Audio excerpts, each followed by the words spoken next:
Hi, my name is Elara, and this is kind of a strange story to tell.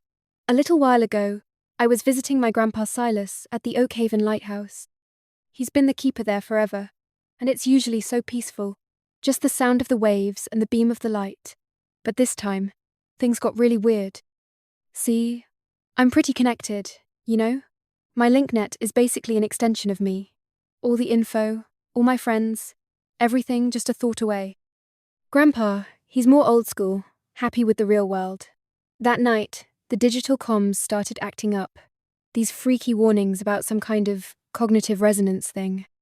I was showing Grandpa when suddenly, it felt like my head was buzzing, all fuzzy. Then, everything went totally sideways. 1 minute, I was in the lighthouse with Grandpa, the next. Well, the doctors later said I was clinically dead for about 15 minutes. 15 minutes! It feels like a lifetime now. During that time, I wasn't here anymore. I was in this huge, silent place, like a gallery, but instead of pictures, there were these incredible, shimmering webs of light, each one pulsing. It wasn't scary, more understanding, like something gentle was guiding me. This presence, it showed me one of the webs, and when I focused, I saw myself, not really me, but my digital self. It was all bright and shiny, always checking for echoes. You know, likes and comments on what I posted. I watched this digital me flitting around, trying to get everyone's approval, and it was like the real light inside was getting dimmer each time. Then, I saw the digital self of this artist I follow online. Same thing.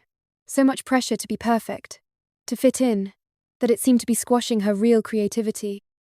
It was like she was more worried about what people online thought than just creating. After that, the presence showed me a different web, all warm and steady. It was Grandpa.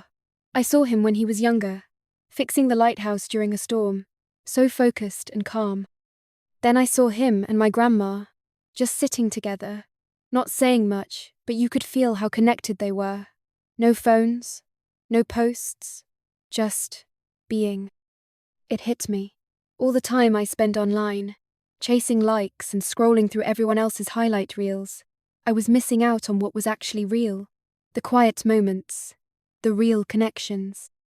It felt like I was so busy looking at everyone else's lives through a screen that I wasn't really living my own. Then, just as suddenly, I was back, gasping for air in the lighthouse, Grandpa looking terrified. They told me later about the 15 minutes. It felt so much longer. After that, things changed. I still use my LinkNet, obviously, but it's different now. I actually look at Grandpa when he's talking, instead of half listening while I check my feeds. I started helping him out with things around the lighthouse, and it feels good, real. We watched the sunset the other night, just the two of us, no trying to get the perfect shot for my profile. It was way better that way. That whole experience, dying for those minutes, it was the weirdest, most eye-opening thing that's ever happened to me. It made me realize that the real world, the one you can touch and feel and share with people right there with you, that's where the real stuff is, not in the glowing screens. So yeah, that's my story. Pretty strange, right? So, yeah, waking up back in the lighthouse was intense. Grandpa looked like he'd seen a ghost, which I guess he kind of had. For 15 minutes, I wasn't there. It's still weird to think about. The first few days after, everything felt different. The way the sunlight streamed through the lighthouse windows, the smell of the sea, air, it all seemed sharper, more real. My LinkNet felt distant. I still had the interface active, out of habit mostly, but the urge to constantly check it had just faded. My friends were all messaging, wondering where I'd gone quiet. Usually, I'd be all over that, wanting to know what I'd missed. But this time, I just couldn't bring myself to dive back into the endless scroll. It felt noisy, somehow. Like everyone was shouting for attention in this huge digital crowd, and I just wanted some quiet. I tried to explain a little to my best friend, Chloe. I just said I'd had a really strange experience and needed a bit of a break from being online. She was sympathetic, but I could tell she didn't really get it. How could she? I barely understood it myself. How do you explain seeing your digital self and realizing it's not really you? What was really striking was how much more I noticed things around me.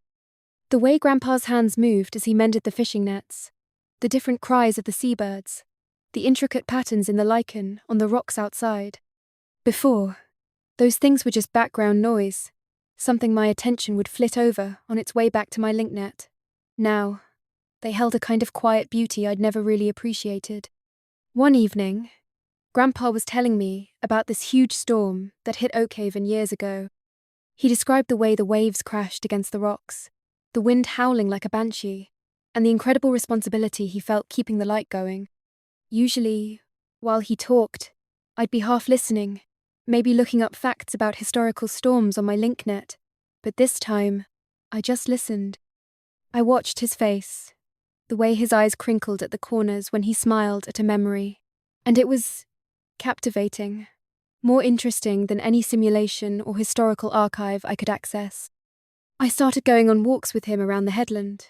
He'd point out different plants and tell me their names, or show me the tracks of animals in the sand. Things I'd never paid attention to before suddenly felt important. It was like the volume on the real world had been turned up.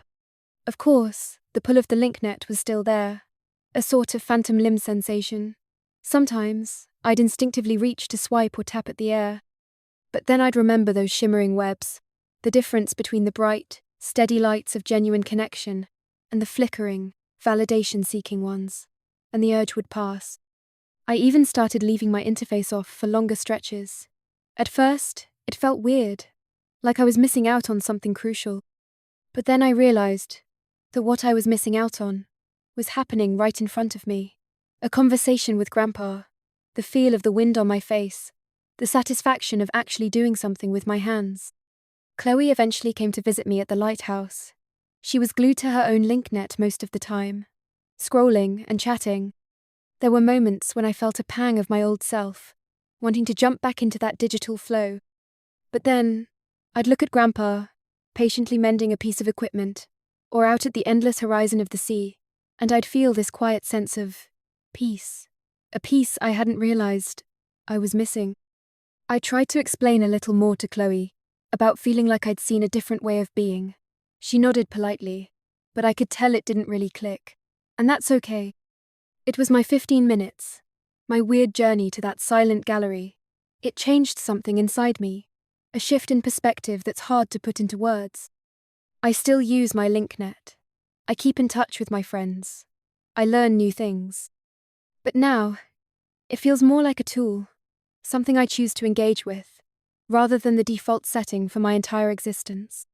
I'm trying to be more present, to value the real moments, the tangible world. It's a work in progress, for sure. But that brief trip to wherever I went when it definitely woke me up. One afternoon, Chloe and I were sitting on the rocks near the lighthouse. She was scrolling through her feed, occasionally showing me a funny video or a picture someone had posted. I tried to engage, but my attention kept drifting to the waves crashing against the shore, the way the sunlight made the water sparkle. "Look at this," Chloe said, giggling at a short, animated clip. I smiled, but my eyes wandered back to a pair of oyster catchers, foraging along the tide line. "It's pretty," I said, nodding towards the birds. Chloe lowered her interface slightly, a quizzical look on her face. "The birds? Yeah, I guess. But did you see the cat wearing a tiny hat?" "I did," I replied. "It was cute. But those birds, they're really focused, on finding food. It's just real." Chloe looked at me, a hint of concern in her eyes. "You okay, Elara?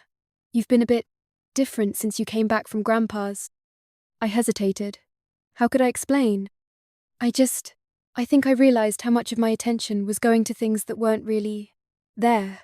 Like, that cat in the hat is funny, but it doesn't really mean anything, does it? Chloe shrugged. "It's just entertainment." "Yeah, but is that all there is?" I asked, more to myself than to her. "There's this whole world happening right here, right now, that we often just filter out." Later that day, Chloe was excitedly showing me her latest aesthetic board, a curated collection of images and videos that represented her current mood and aspirations. It was visually appealing, a perfect representation of a certain online ideal. "It's so you," I said genuinely. "All the soft colors and dreamy vibes." "Right?"